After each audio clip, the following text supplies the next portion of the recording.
SFIയുടെ അടിവേരറുക്കാനുള്ള സകല സംവിധാനങ്ങളുമായിട്ട് ഗവർണർ ആരിഫ് മുഹമ്മദ് ഖാൻ രംഗത്തെത്തിയിട്ടുണ്ട്. അതുമായി ബന്ധപ്പെട്ട് അദ്ദേഹം വിളിച്ചു പറഞ്ഞിട്ടുള്ള സകല കാര്യങ്ങളും നമ്മുടെ ദേശീയ മാധ്യമങ്ങളിലൊക്കെ തന്നെ വലിയ വാർത്തയായിട്ട് വരികയും ചെയ്തിട്ടുണ്ട്. നമുക്ക് ആ വിഷയത്തിലേക്ക് പോവാം.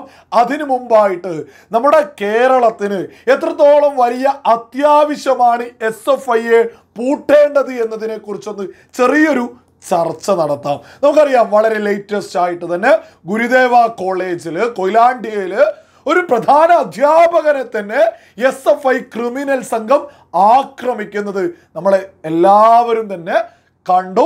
ഒപ്പമുള്ള 60 വയസ്സ് കഴിഞ്ഞൊരു അധ്യാപകന്റെ കുത്തിന് പിടിക്കുന്നു. ഒരു SFI അവരെയൊന്നും വിദ്യാർത്ഥി സംഘടന എന്ന് അഭിസംബോധന ചെയ്യാൻ പോലും നാണക്കേടുണ്ട്. അത് ഗവർണറുടെ ഭാഷയിൽ പറയുകയാണെങ്കിൽ ഭീകര സംഘടന എന്ന് മാത്രമേ SFIയെ കുറിച്ച് ഇനി സുബോധമുള്ള സകല ആളുകളും പറയേണ്ടതുള്ളൂ. ഒരു പ്രധാന അധ്യാപകനെ കയ്യേറ്റം ചെയ്യാം. ഇതൊന്നും ആദ്യമായിട്ടല്ല എന്നുള്ളത് സകല ആളുകൾക്കും അറിയാം. ഇതിന് തൊട്ടു മുമ്പ് എന്താ സംഭവിച്ചിട്ടുള്ളത്? വയനാട് വെറ്ററിനറി കോളേജിൽ സിദ്ധാർത്ഥ് എന്ന വിദ്യാർത്ഥിയെ ഇഞ്ചിഞ്ചായിട്ട് ഈ SFI ഭീകര സംഘടന കൊലപ്പെടുത്തിയത് നമ്മളെല്ലാവരും തന്നെ കേട്ടിട്ടുള്ളതാണ്, മാധ്യമങ്ങളിലൂടെയൊക്കെ തന്നെ. ഈ ഒരു വിദ്യാർത്ഥി സംഘടന നമ്മുടെ കേരളത്തിലെ കലാലയങ്ങളെ ദിനം പ്രതി നശിപ്പിച്ചുകൊണ്ടിരിക്കുകയാണ്. അതിലാർക്കും തന്നെ ഒരു തർക്കവുമില്ലല്ലോ. നിങ്ങളൊന്ന് ആലോചിച്ച് നോക്കൂ. സാമ്പത്തികമായിട്ട് കുറച്ചെങ്കിലും ശേഷിയുള്ള മാതാപിതാക്കള് അവരുടെ മക്കളെ ഇന്ന് വിദേശത്തേക്ക് അയക്കുക. പ്രധാനപ്പെട്ട ഒരു കാരണം പ്രധാനപ്പെട്ട ക്യാമ്പസുകളിലൊക്കെ ഈ ഒരു ഭീകര സംഘടന ഉള്ളത് കൊണ്ട് തന്നെ സാമ്പത്തികമായി കുറഞ്ഞ എന്തെങ്കിലും തരത്തിൽ തൻ്റെ മക്കളെ വിദേശത്ത് പഠിപ്പിക്കാൻ സാധിക്കുമെങ്കിൽ സകല മാതാപിതാക്കളും പറഞ്ഞയക്കുക വിദേശത്തേക്ക്. എന്തിനാ?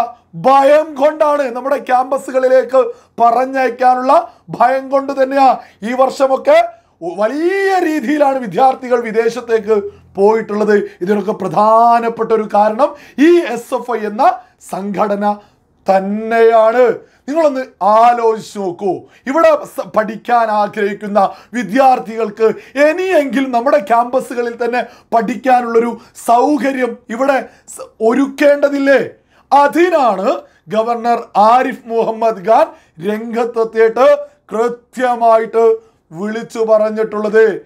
ഞാൻ ചാൻസലർ ആയിരിക്കുന്ന കേരളത്തിലെ ഒരു യൂണിവേഴ്സിറ്റിയിലും ചാൻസലർ എന്ന നിലക്ക് ഇവിടുത്തെ ഭരണകക്ഷിയായിട്ടുള്ള CPMന്റെ വിദ്യാർത്ഥി സംഘടനയായിട്ടുള്ള SFIയുമായിട്ട് ഒരു ബന്ധമുള്ള ഒരാളെ പോലും നോമിനേറ്റ് യൂണിവേഴ്സിറ്റിയിലേക്ക് ഇനി ഞാൻ ചെയ്യില്ല എന്ന്.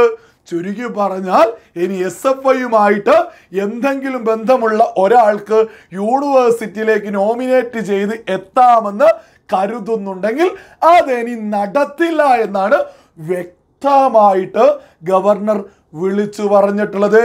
ഇതാണ് SFIയുടെ കടക്കൽ തന്നെ കത്തിവെക്കുക എന്ന് പറയുന്നത്. കാരണം എന്താ? ഈ യൂണിവേഴ്സിറ്റികളിൽ ഭരണസ്വാധീനം കൊണ്ട് നോമിനേറ്റ് ചെയ്യുന്ന ആളുകളാണ് പല സ്ഥലങ്ങളിലും അക്രമം ഉണ്ടാക്കുന്ന ഈ തുക്കട ഗുണ്ട ആളുകളുണ്ടല്ലോ. ഇവർക്കൊക്കെ തന്നെ ധൈര്യം ഏത് പ്രധാന അധ്യാപകനെ അടിച്ച് മൂലക്കാക്കിയാലും സകല യൂണിവേഴ്സിറ്റിയുമായി ബന്ധപ്പെട്ടുള്ള സകലതും ചെയ്ത് മുന്നോട്ട് പോകാൻ തങ്ങൾക്ക് യൂണിവേഴ്സിറ്റിയിൽ ആളുണ്ട് എന്ന ധൈര്യമാണ് ഇനി നാളുകളിൽ ഇല്ലാതാവാൻ പോകുന്നത്.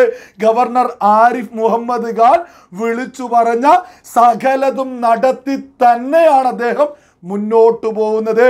ഇതിനൊക്കെ നമ്മൾ ആരോടാണ് നന്ദി പറയേണ്ടത്? കേരളത്തിൻ്റെ പൊതുസമൂഹം ഒന്നടങ്കം രാജ്യത്തിൻ്റെ പ്രധാനമന്ത്രി നരേന്ദ്രമോദിയോട് നന്ദി അർപ്പിക്കേണ്ടിയിരിക്കുന്നു. അദ്ദേഹമാണ് കരുത്തുറ്റ നേതാവായിട്ടുള്ള ആരിഫ് മുഹമ്മദ് ഖാനെ നമ്മുടെ കേരളത്തിൻ്റെ ഗവർണറാക്കിയത്.